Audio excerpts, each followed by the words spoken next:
ассалому алайкум дӯстони азиз. Чӣ тавре ки дарси гузашта гуфта будам, дарси сеюми мо ошноӣ бо тегҳо, яъне оғози кор бо веб-саҳифа дарсро шурӯъ мекунем.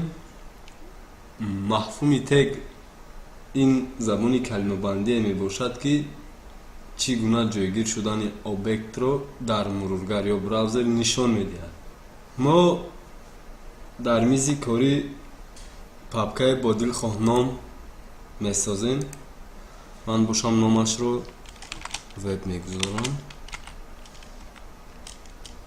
шумо як ном мегузоред ки барои ёфтанаш кофта нагардед. папкаро бошад барои ба танзим овардани файлҳо истифода мебарем. барои сохтани саҳифаи аввал таҳриргари матни Notepad++ ро мекушоем ва дар сатри якум бошад менависем аломати хурд, аломати хитоб,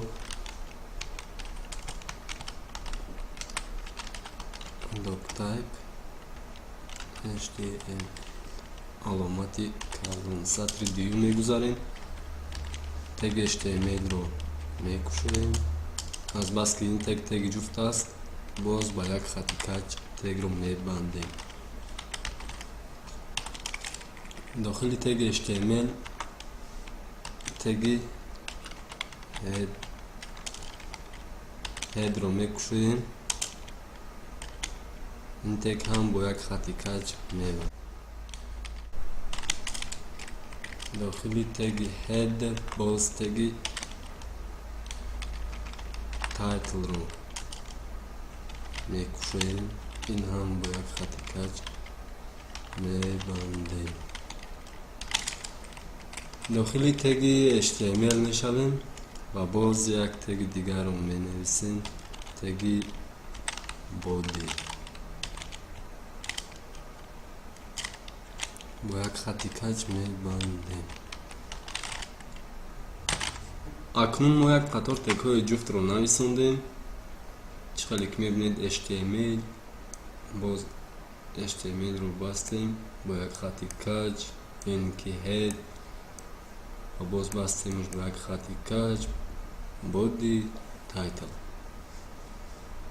акнун мегузарем ба сатри якум.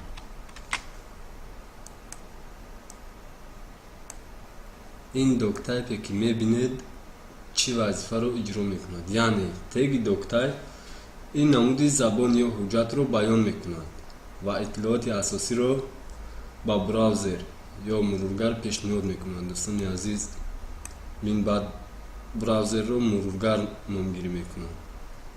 ва мегузарем ба сатри дуюм. ҳамаи саҳифаҳои веб бо теги html оғоз меёбанд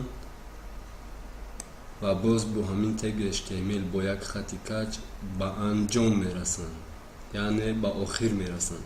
дохили теги html ҷоест ки ҳамаи саҳифаи вебро дар ихтиёр мегирад. теги асосии саҳифаи веб ана ҳамин теги html мебошад ва бе теги html ин саҳифаи мо зарраи ҳам маъне надорад. ва дар дохили теги html танҳо аз ду теги асосӣ метавонем истифода бибарем. ин тегҳо бошад теги head ва теги body.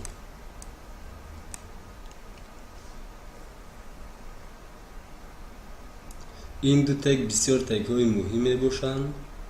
мо дар забони html як саҳифаи вебро ба ду қисм ҷудо мекунем. яъне теги head ин сари саҳифа, теги body бошад ин бадани саҳифа, яъне танаи саҳифа.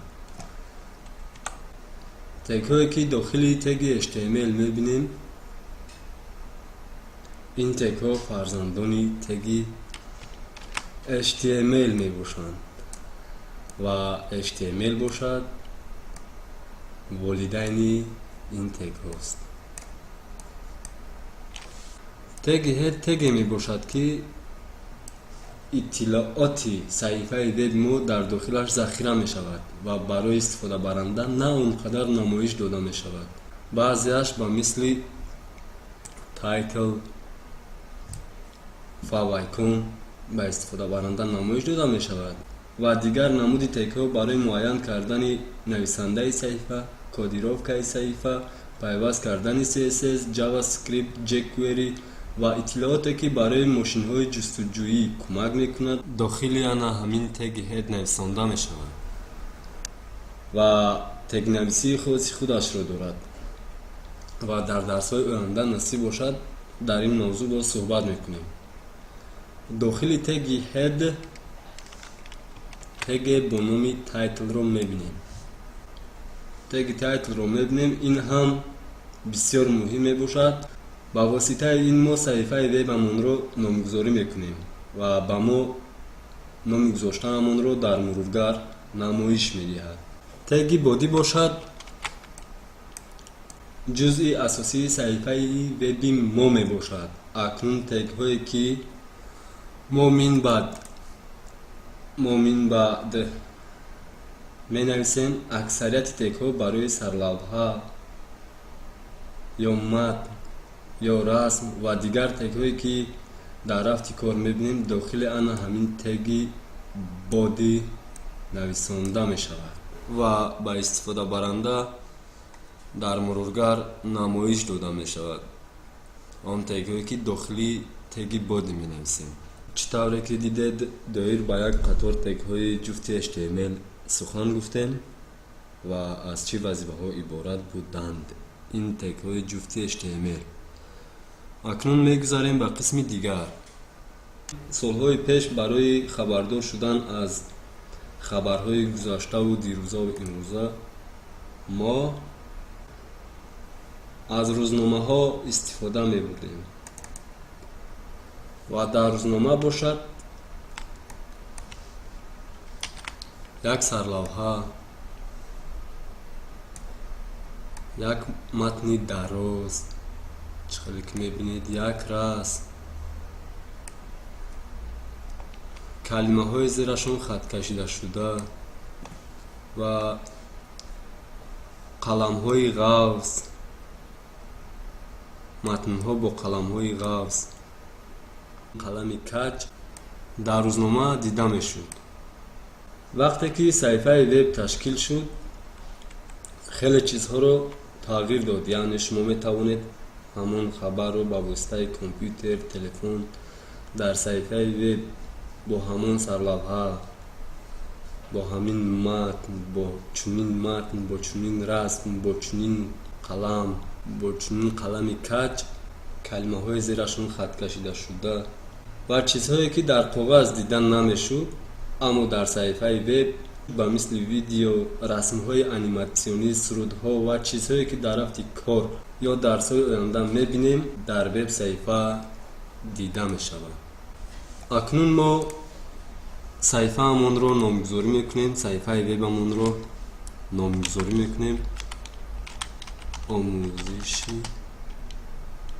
забони html. ҳатман барои номгузории веб саҳифаамон аз теги тайтл истифода мебарем.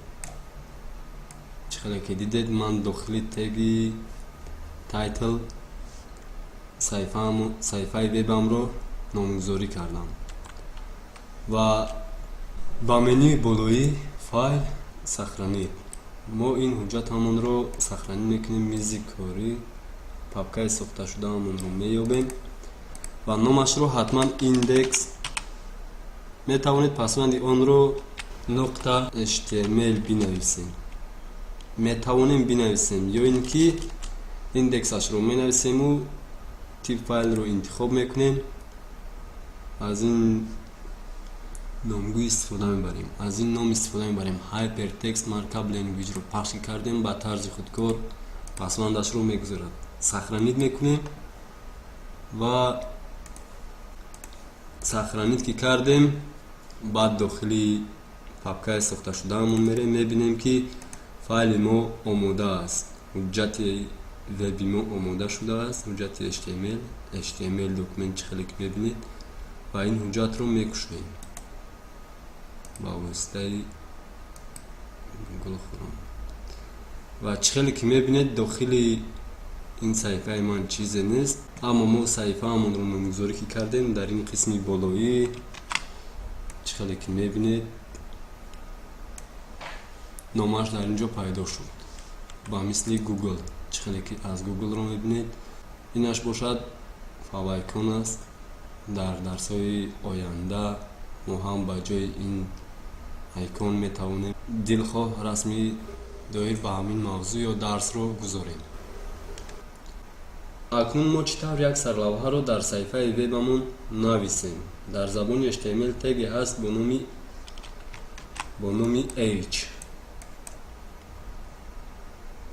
که مفهومش باشد هیدینگ، یعنی سرلوحه میگوییم که با 6 دسته جدا می شود. از H1 آغاز می یابد و در تگ H6 دسته تگ H به آخر می رسد. حالا باشد می بینیم که دسته H از کدام اندازه تا کدام اندازه می باشد.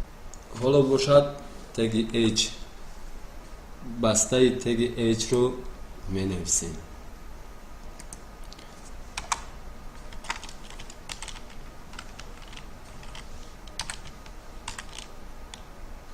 تگ H1 رو کشودم، از بس که تگ H1 جفت است باز در آخر این تگ رو میبندیم.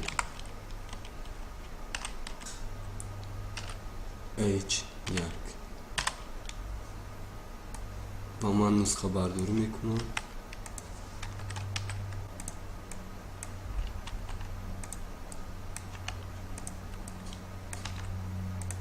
H6 3 4 5 6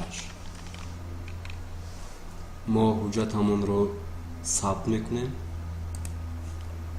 برمیگردیم با مرورگر، تکمه ابنوید رو پخش میکنیم.